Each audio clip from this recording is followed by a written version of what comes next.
Alors, dans cet exercice, vous avez une variable aléatoire x qui est distribuée suivant la loi exponentielle de paramètre 2 et une variable discrète dont l'univers image est l'ensemble 1, 2. Alors, on suppose que la probabilité pour que y soit égal à 1 est égale à 1 tiers et que x et y sont indépendantes. Et on pose la variable aléatoire z qui est égale à x à la puissance y. Donc la première chose qu'on nous demande, c'est la loi de probabilité de y sous forme d'un tableau. Tout simplement, y égale 1, y égale 2 est un système complet d'événements. Donc la somme des probabilité de x égale 1 plus, probabilité de y égale 1 plus probabilité de y égale 2 est égale à 1.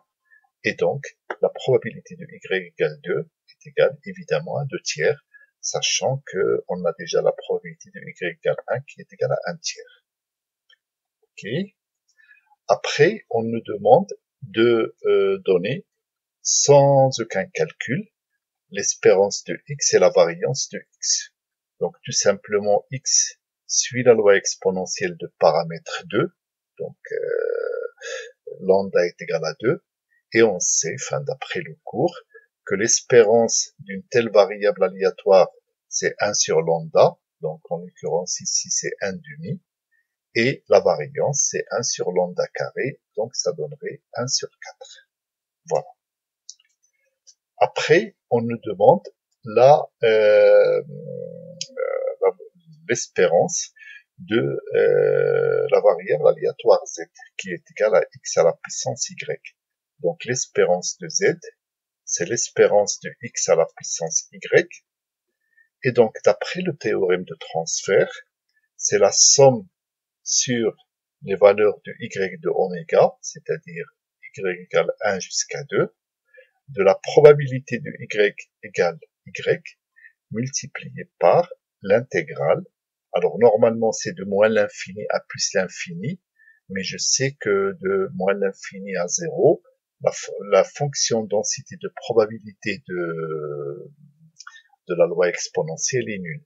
Donc, ce sera l'intégrale de 0 à plus l'infini de x à la puissance y, fx de x, où fx est la densité, la fonction densité de probabilité de la loi exponentielle. Et donc, ça va donner pour 1, 1 tiers, et donc x à la puissance 1, donc x, fx de x dx. Et puis la probabilité de y égale 2, c'est 2 tiers, fois l'intégrale de 0 à plus l'infini, et cette fois-ci, le y, je le remplace par 2, et donc ça va donner x au carré, fx de x dx. Alors, dans cette première intégrale, c'est exactement l'expression de l'espérance de x. Et là, dans cette deuxième intégrale, toujours avec le théorème de transfert, c'est l'espérance de x au carré. Alors, je sais que l'espérance de x est égale à 1 demi.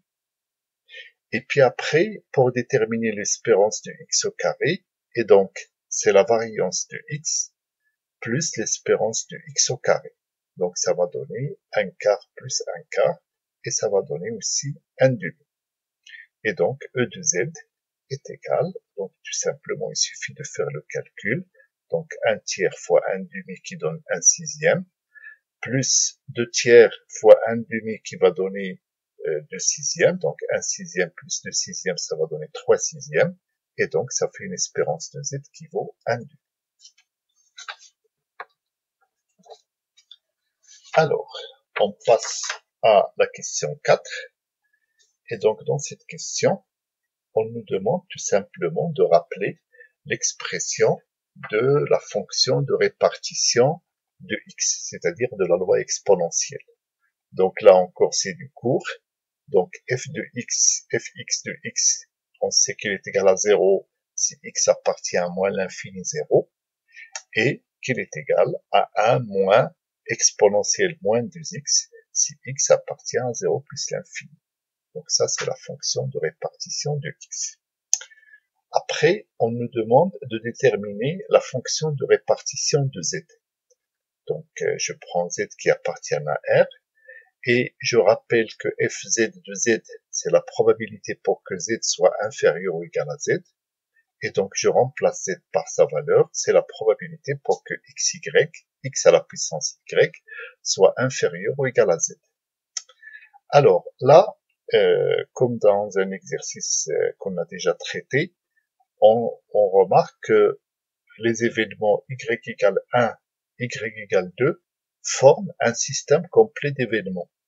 Donc, je peux utiliser la formule de probabilité totale pour calculer cette probabilité. Alors, ça va donner quoi? Ça va donner la probabilité pour que x à la puissance y soit inférieur ou égal à z. C'est la probabilité de cet événement inter y égale 1, plus la probabilité du même événement inter y égale 2. Et là, je fais d'une pierre deux coups. À la fois, je remplace y ici par 1 et là par 2, et j'utilise le fait que les deux variables sont indépendantes. Et donc, ça va donner la probabilité pour que x soit inférieur ou égal à z fois la probabilité de y égale 1, plus la probabilité pour que x au carré soit inférieur ou égal à z fois la probabilité de y égale 2.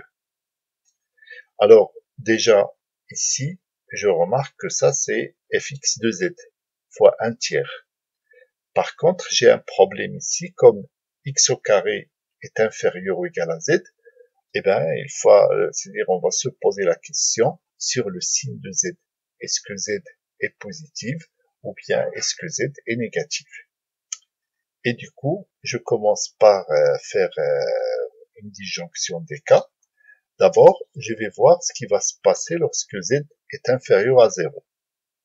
Eh bien déjà, je sais que fx de z va être égal à 0, d'une part. Et d'un côté, comme x au carré est une variable aléatoire positive, ça va donner un événement qui est l'événement impossible. Donc la probabilité de x au carré inférieur ou égal à z, ça va donner tout simplement 0.